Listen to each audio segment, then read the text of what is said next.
Bonjour à tous, alors aujourd'hui on va faire un petit peu de pratique, alors ça c'est vraiment l'essence même de l'astrologie. Toujours en astrologie de transit, donc le transit c'est les planètes qui tournent au-dessus de nos têtes et qui nous influencent, telle la Lune, voilà, qui nous influence les marées. À partir du moment où on considère que l'humain est fait essentiellement d'eau, et que la Lune influence voilà, la façon dont peut évoluer l'eau, notamment au niveau des marées, on peut considérer que les autres planètes aussi, hein, par force d'attraction ou autre, hein, je ne suis pas un fin astronome, mais enfin je m'y intéresse quand même un peu, ben, ces autres planètes aussi dans le système solaire, plus proches elles sont et plus elles vont nous influencer, plus lointaines elles sont et plus elles vont influencer de manière subtile, on va dire ça comme ça, donc moins visible, mais pour moi, l'influence reste certaine jusqu'à Pluton la sous-jacente, Pluton le dieu Hadès, le dieu des enfers, donc quelque chose qui ne se voit pas, c'est la planète la plus lointaine, donc la plus petite, c'est un petit peu l'énergie invisible, mais sous-jacente, inéluctable, qui finit toujours par triompher, en tout cas par faire se transformer les choses. C'est une énergie scorpion, maître du scorpion, donc là, on maîtrise aussi de la maison 8, donc la vie, la mort, la transformation, la résurrection. C'est un peu ce qui indique une renaissance dans la vie de chacun, c'est-à-dire que dans son incarnation, quand on fait de l'astrologie karmique, on dit que son âme est incarnée avec certaines missions qui sont pointées par le thème astral, le positionnement des planètes sur votre thème de naissance. Et à un moment donné, on a des choses à faire et fondamentalement, on va renaître à autre chose, voilà, à des choses auxquelles on a été programmé ou destiné. Alors c'est pas forcément, on n'y réussit pas forcément, auquel cas on revient dans une autre incarnation avec plein de planètes rétrogrades, hein, ce qui est complètement mon cas. C'est une sorte de manière de redoubler. Et donc cette renaissance est très plutonienne. Alors Pluton, on va un petit peu regarder la carte, hein. Pluton, donc la carte de l'année 2022. Pluton a commencé son cycle en 2008, son cycle, donc il change de signe tous les 11 ans ou tous les 15 ans, ça dépend de comment il tourne autour de notre tête au niveau du cycle de l'elliptique. Donc Pluton, il est chez nous depuis, enfin il est en Capricorne, pardon, depuis 2008. Avant, il était en Sagittaire. Donc depuis 2008, qu'est-ce qui s'est passé? Alors c'est vraiment Pluton, c'est l'énergie du changement qui est comment dire, qui va pas être palpable tout de suite, hein, ça va être un travail de fond, une lame de fond, mais néanmoins, à un moment donné, quand on se penche sur l'action plutonienne quelques années après, on se dit, punaise, quand même, ça a bien twisté. Donc en 2008, on avait, donc ça c'est la carte du transit d'aujourd'hui, donc on est le 21 février 2022, et donc les planètes sont ainsi placées, vous voyez, avec le Pluton qui est ici en fin Capricorne, à 27 degrés. Donc il va être rejoint le 2 mars, à la nouvelle lune du 2 mars, par Vénus-Mars, qui vont bien mettre en valeur ce Pluton. Vénus-Mars, donc les planètes personnelles, le yin et le yang, du féminin et le masculin, la douceur, la confrontation, l'action et les valeurs vénusiennes et l'action martienne, enfin voilà. Donc tout ça, ça va se mêler à cette lame de fond plutonienne qui est dans l'énergie du Capricorne, donc des structures sociales. Capricorne, c'est le signe analogique à la maison 10, de l'accomplissement social et professionnel, voilà, donc de son rôle social en société. Donc il y a une âme de fond sur la structure globale de la société, des sociétés dans lesquelles on vit. Donc ça a commencé en 2008. En 2008, qu'est-ce qu'on a eu?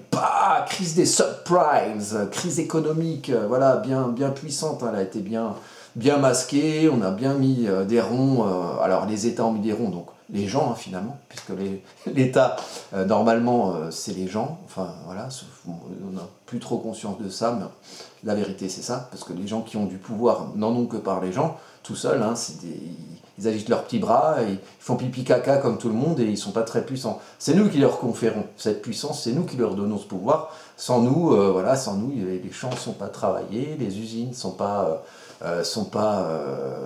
travaillés. Enfin voilà, il faut des gens pour faire. Hein, c'est les gens qui sont en haut, les élites, là, comme on dit, ils n'ont du pouvoir que parce qu'il y a des gens qui leur font confiance pour faire à leur place et pour être dirigés par eux. Voilà, petite parenthèse. Donc, ce Pluton en Capricorne a commencé par la crise économique de 2008, hein, mondiale, voilà. Ensuite, qu'est-ce qu'on a eu? La grippa, ouais, pareil. Oh là là, c'était petit entraînement pour 2020 et le Covid. Voilà, et puis ensuite, bah, on a passé toutes les années 2010, avec notamment en France, donc on s'est vigipiratisé, voilà, il y a eu des attentats, alors on nous a servi pendant toute la décennie un peu du terrorisme, alors ça a commencé en 2001, hein, c'était pas nouveau, avec le World Trade Center, bon bah voilà, terrorisme, voilà, on nous a grignoté peu à peu des droits et des libertés, donc ça c'est la structure, hein, qui fait ça. Donc il y a eu Charlie Hebdo, il y a eu le Bataclan, donc ça a un peu choqué tout le monde. On nous a servi ça jusqu'aux attentats de Strasbourg, voilà, du terrorisme. Quand je dis on nous a servi, je dis pas qui a fait quoi, machin, hein, même si j'ai un petit ascendant complotiste, hein, mais là c'est pas la question ici. Voilà, peut-être on fera d'autres vidéos là-dessus, je sais pas. Et l'analyse du complotisme en astrologie, ça peut être très intéressant. Voilà. Donc, voilà, il y a eu toutes ces séries d'attentats et ensuite le gros barda en 2020, la conjonction des planètes sociales à ce Pluton qui a créé donc un gros désengage des structures collectives. Les planètes sociales, c'est Jupiter et Saturne qui en mars 2020 étaient conjointes à Pluton en Capricorne et on a eu le confinement et voilà, donc là c'est vraiment l'archétype de la transformation fondamentale dans les structures. Donc on est revenu à des choses qu'on n'avait pas vues depuis très longtemps dans les structures sociales, genre on nous confine, genre on nous enferme, genre on nous restreint des droits, mais avec le terrorisme on l'avait jamais fait, voilà, on est passé vraiment à l'échelle supérieure. C'est un Pluton en fin de cycle, peut-être qu'il y a d'autres choses qui sont en fin de cycle, peut-être des systèmes politiques, peut-être des structures sociales, on le verra, l'avenir le dira, en tout cas ça sent une fin d'un cycle plutonien, donc en général c'est pas anodin. Pluton arrivera donc dans le signe suivant, le signe du Verseau, hein, le signe de l'expression populaire, le signe du peuple, hein, le signe des réseaux communicationnels, avec on arrive sur du métaverse, sur les gens qui vont remplacer leur téléphone portable par des lunettes là où ils auront une vie tellement pourrie à l'extérieur qu'ils vont pouvoir vivre une second life dans la structure informatique, les réseaux communicationnels virtuels. Donc voilà, j'avais vu une super conférence sur Duchossois, je crois qu'il s'appelle. Un mec, un vieux avec une queue de cheval, là, franchement pas mal, il parlait beaucoup de ça, je vous le recommande, je la mettrai peut-être en lien en bas de la vidéo. Donc voilà, Pluton, la lame de fond, on change de cycle plutonien, donc ouais, ça va encore un petit peu twister dans les chaumières, et normalement d'ici, comme dans toutes les planètes collectives vont changer de signe, c'est-à-dire que vous avez Neptune qui va changer de signe, passer en bélier en 2025 ou 2026, vous avez Uranus qui va passer en Gémeaux aussi aux alentours de 2025, non sans être passé sur le nœud nord en conjonction Mars en mois d'août, donc ça on en reparlera dans une autre vidéo. Donc voilà, 2025, 2026, 2024, 2025, 2026, on va vraiment changer de cycle globalement dans les planètes lentes, donc dans les choses, on va dire, sociétales, collectives. On a aussi Saturne hein, qui va, à partir de 2023, il va commencer à rentrer en poisson, il y sera définitivement en 2024. Jupiter, il va passer définitivement en bélier l'année prochaine, enfin voilà. Donc on est dans un changement de cycle, honnêtement, et la fin d'un truc. Ça sent la fin de régime, alors certains vont nous dire que on est en 1938 et qu'on va arriver à des périodes tristes et sombres. D'autres diront qu'on est plutôt en 1788 et qu'on va arriver peut-être à un changement plus positif, quoique les gens qui ont vécu la première révolution française, c'était pas toujours glop, hein.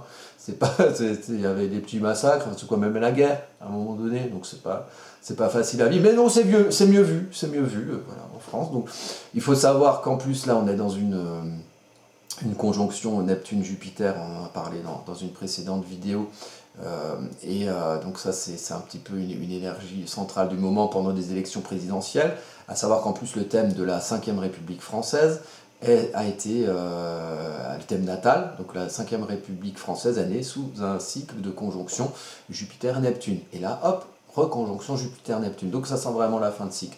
Voilà, je voulais vous parler un petit peu de Pluton sur cette vidéo, parce que c'est important d'en parler, c'est vraiment une lame de fond. Je pense qu'on va bien le sentir le 2 mars. Hein.